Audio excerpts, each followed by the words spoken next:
title of Stephanie Cardoso's speech is Criticality of Communication Styles. Here is the intro she provided. The way we interact with others is essential in communicating effectively. Tonight, Stephanie will share a few different styles to help you gain a better understanding of your own approach, with some things to watch out for and tips to improve. Stephanie Cardoso, Criticality of Communication Styles. Criticality of Communication Styles, Stephanie Cardoso. Communication is critical. For example, my boss told me this morning to have a good day, so I went home. I repeat, communication is critical, but our styles can be very different. Tonight, I'll share 3 commonly used communication styles and the 3 that I use frequently. I'm going to cover direct, initiating, and supportive. And I'll give you a quick definition of each, an example, and things to watch out for with each of these styles.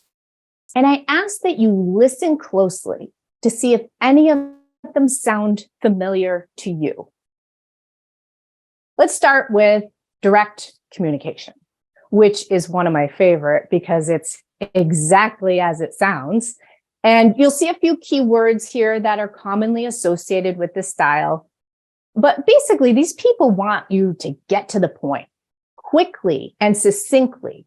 They want you to be specific and avoid over-explaining. These people like to get things done, and they prefer a really structured environment.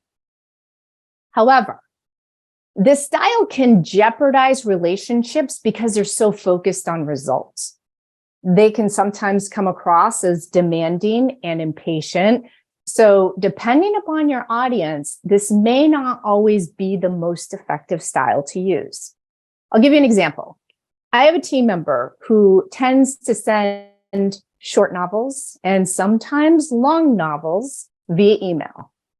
And I prefer a direct approach. I like things that are short and sweet and to the point, given we receive many emails on a daily basis. So I've asked her to do exactly that.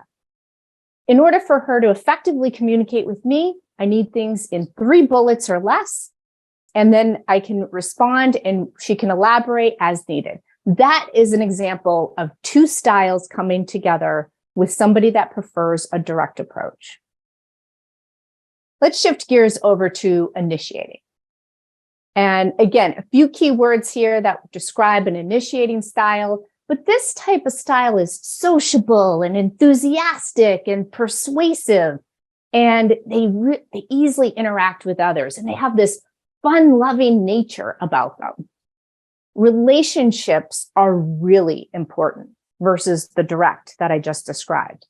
And they tend to respond really well to praise and approval. However, with this style that you need to be careful of is because they have this high energy, they can sometimes come across as talking too much and they're not listening to others. For the example on this one, I host a team meeting on a weekly basis. And in these team meetings, I'm typically delivering different types of projects, ideas, company changes that may be happening. And you need to do this with enthusiasm in order to help the team come along with whatever message you're delivering. However, I do ensure that I circulate around the virtual room so that everybody can respond with any additional feedback. So that's the initiating aspect, but again, accommodating to others that may have different styles. The last one is supportive. And in the supportive communication style, there tend to be patient and cooperative, and they take a really steady and calm approach. They prefer a more relaxed environment and are viewed as a really great active listener. And in this particular style, the person may appear indecisive. So if this sounds familiar to you, you may need to ask for more details or more information in order to continue the dialogue or respond appropriately. I recently had a team member who applied for what we call a fellowship. And this fellowship program that we offer employees gives them the opportunity to go into a different part of the organization and work while they hold and secure their current position. This was a great opportunity for one of my team members. And it was important for me to have this conversation, remove the aspects of how this impacts the team dynamic, and really ensure that the right decision was this opportunity for him to grow in his career.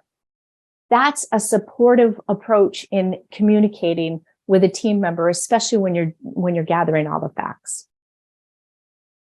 So in summary, I'll leave you with a few tips. The first being, understand your styles. The more you have a deeper understanding of each of the different styles that people may have, the more you start to recognize that and be able to accommodate appropriately. Know your audience, both personally and professionally. And although this can be really difficult with strangers, for example, you can typically get a pretty quick read on them as far as how they may interact, and you can accommodate appropriately.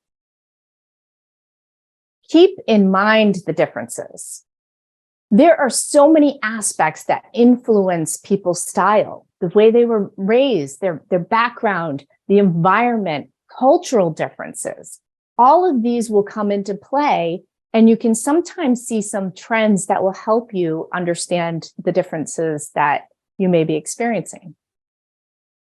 Actively practice other styles. This one is, I think, interesting because it pulls you out of your comfort zone in staying in the places that you tend to practice and trying out some other styles so that you can actually use them again in the future.